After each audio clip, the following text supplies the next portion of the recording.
Hello बच्चों, कैसे हो आप। मेरा नाम है अंकित सिंह पवार और आज हम करने वाले हैं ब्रीफ रिवीजन केमिकल बॉन्डिंग का एनसीईआरटी से। इसमें मैंने दो हाइलाइटर्स का यूज़ किया है। पहला है येलो हाइलाइटर, जिससे वो चीज़ डिनोट की गई है जिनकी प्रोबेबिलिटी बनती है एग्ज़ाम में आने की।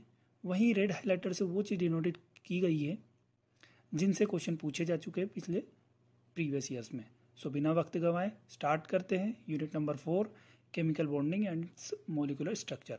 तो बेसिकली सबसे पहला क्वेश्चन आता है केमिकल बॉन्ड क्या होता है। So attractive force which holds various constituents together in different chemical species is called a chemical bond. यानी एक attractive force which holds atoms in different species together is known as, साथ में बांध रखता है एटम्स को डिफरेंट स्पीसीज में, उसे ही केमिकल बॉन्ड कहा जाता है। आगे बढ़ते हैं। पहला टॉपिक आता है कुशल लिविस अप्रोच क्या होता है।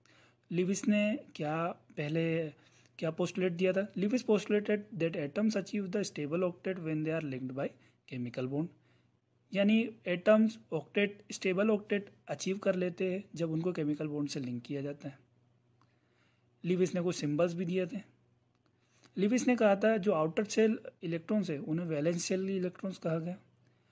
अब मान लीजिए लिथियम पे डॉट है, बेरिलियम पे 2 डॉट है, बोरॉन पे 3 डॉट है, तो ये डॉट स्ट्रक्चर रिप्रेजेंट करते हैं valence shell, number of valence shell electrons के, और ये हेल्प करता है टू कैलकुलेट और common valence of an element, यानी कॉमन ग्रुप वैलेंस भी कैलकुलेट करने में मदद करता है। अब आते हैं कोसेल। कोसेल ने क्या कहा।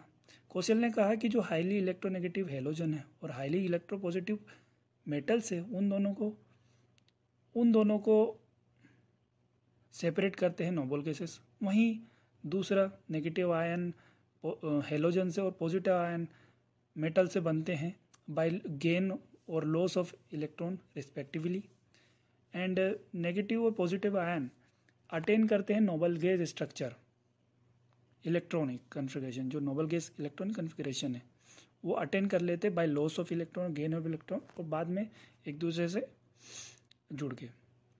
Negative and positive ion are stabilise by electrostatic formation. जैसे सोडियम ने पहले लूज किया, क्लोरीन ने 1 इलेक्ट्रॉन गेन किया और NaCl बन गया, जो कि उन दोनों में जो ऑक्टेट होता है वो कंप्लीट होता है। अब आगे बढ़ते हैं कि आयनिक बॉन्ड क्या होता है।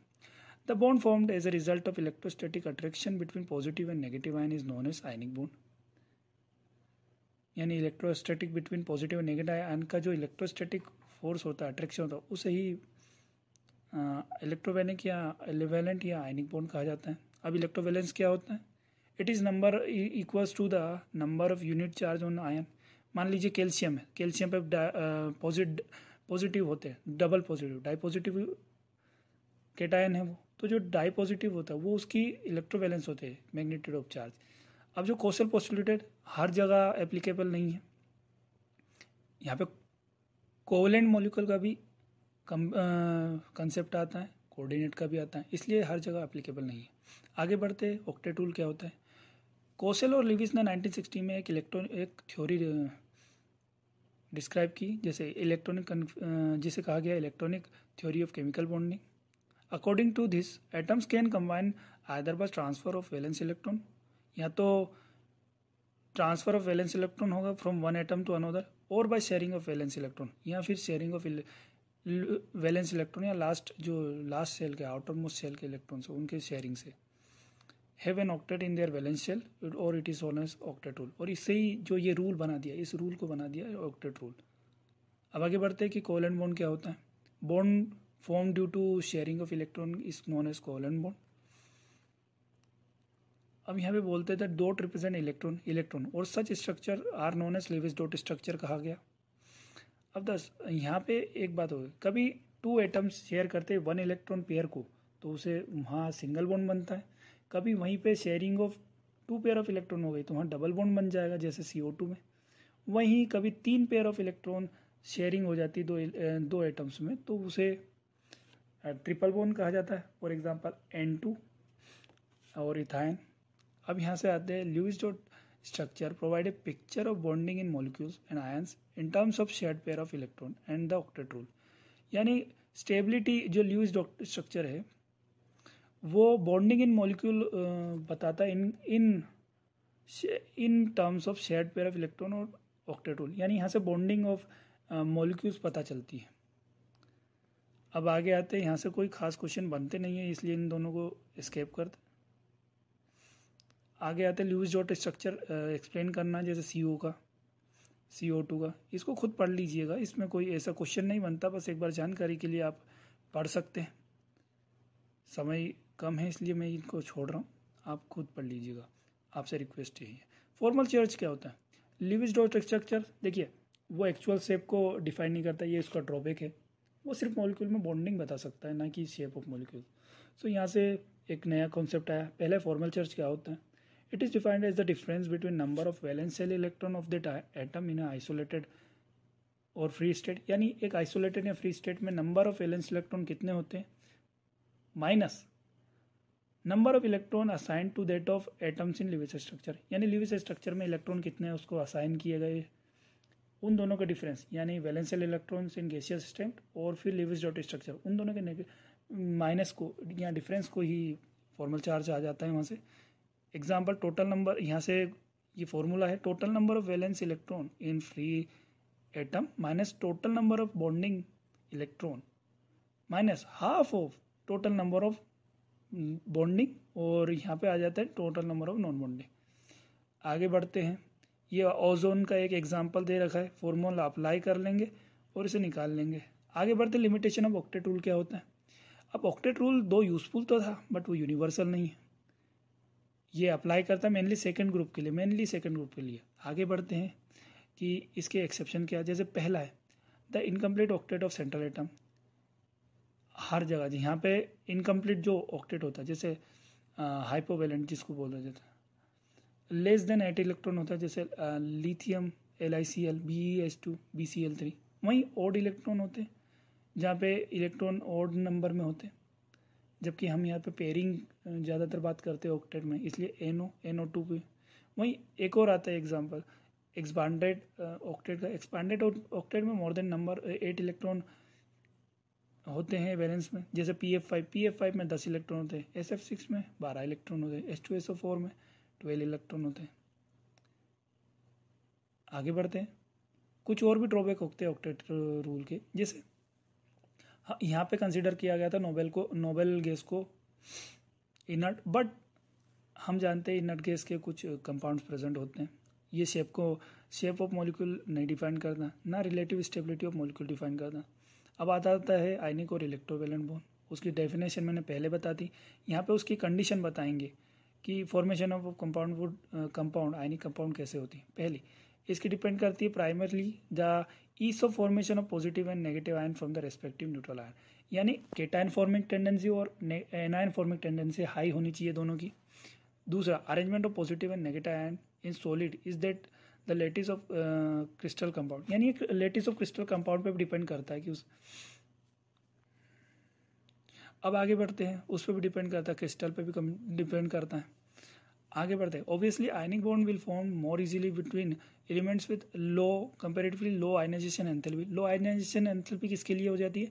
केटायन के लिए। केटायन फॉर्मेशन जितनी लो IP होगी जल्दी उतना बनेगा केटायन। वहीं and element with comparatively high negative value of electron enthalpy, यानी वहाँ पे एनायन फॉर्मेशन टेंडेंसी पूछ रहे, ease of formation of anion is known as enthalpy. यहाँ पे बात करती है, जैसे जनरली एक आयनिक बॉन्ड बनता है एक नॉन मेटल और एक मेटल में, बट एक एक्सेप्शन है NH4 पॉजिटिव, जहाँ पे दोनों ही नॉन मेटल है और वो आयनिक बॉन्ड बनाते हैं। अब the crystal structure of sodium chloride क्या होता है? NaCl structure. इसको रॉक सॉल्ट भी कहा जाता है, ये क्वेश्चन आ चुका है एग्जाम में, ध्यान रखिएगा। आगे बढ़ते हैं, the qualitative measure of stability of ionic compound is provided by enthalpy of lattice, यानी यहाँ पे स्टेबिलिटी ऑफ आयनिक कंपाउंड को लेटिस एनर्जी से आप निकाल सकते हैं, ना कि not simply by achieving octet of electron. यानी यहाँ से एक और ड्रॉबैक निकल गया कि आयनिक कंपाउंड की स्टेबिलिटी ऑक्टेट रूल एक्सप्लेन नहीं कर सकता। आगे बढ़ते कि लैटिस एनर्जी होती क्या?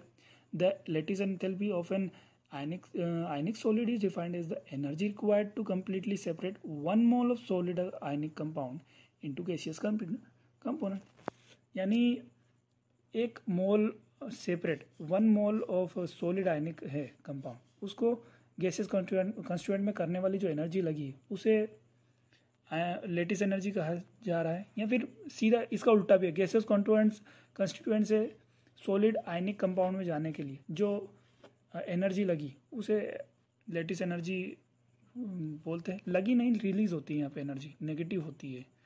अब यहाँ पे बॉन्ड एंथैल्पी क्या होता है, बॉन्ड पैरामीटर्स में पहले बॉन्ड लेंथ क्या होती है। तो bond length is defined as the equilibrium distance between nuclei of two bonded atoms in a molecule, यानी दो बॉन्डेड एटम्स है, उन दोनों के इंटरन्यूक्लियर जो डिस्टेंस होता है उसे बॉन्ड लेंथ कहा जाता है। अब यहीं पे कभी उन दोनों इंटरन्यूक्लियर डिस्टेंस का हाफ कर दिया जाए तो ये कोवलेंट रेडियस हो जाता है नॉन मेटल्स के केस में। यही बात यहाँ समझाई गई है। अब एक और बात, the van der Waals radius represent the overall size of an atom. एक साइज की, एक एटम की ओवरऑल साइज बताता है, which includes valence shell in a bond non bonded situation. बात ये होती है नोबल गैस के लिए वेंडर वॉल रेडियस डिफाइन होता है, और वहाँ पे वो non bonded condition monoatomic condition होती है। मोनोएटॉमिक कंडीशन में आपको ओवरऑल साइज ऑफ एटम को इंक्लूड करना पड़ेगा, इंक्लूडिंग वैलेंस शेल इलेक्ट्रॉन। अब यहाँ पे लेफ्ट वाला जो फिगर है वो कोवेलेंट रेडियस का, राइट वाला है वेंडर वॉल रेडियस का। आगे बढ़ते हैं कि बॉन्ड एंगल क्या होता है। It is defined in the angle between orbitals containing bonding electron pairs around the central atom in A molecular complex. Simple भाषा में दो बॉन्डिंग पेयर्स होते हैं। देखिए, एक लोन पेयर बॉन्ड पेयर होता है, एक बॉन्ड पेयर पेयर होता है। तो जो the angle between bond pair is known as bond angle. जैसे एग्जाम्पल है ये, पहले bond angle gives idea regarding distribution of orbitals around the central atom. Central atom के आसपास कैसे ऑर्बिटल अरेंज हुए उसका आइडिया देता है।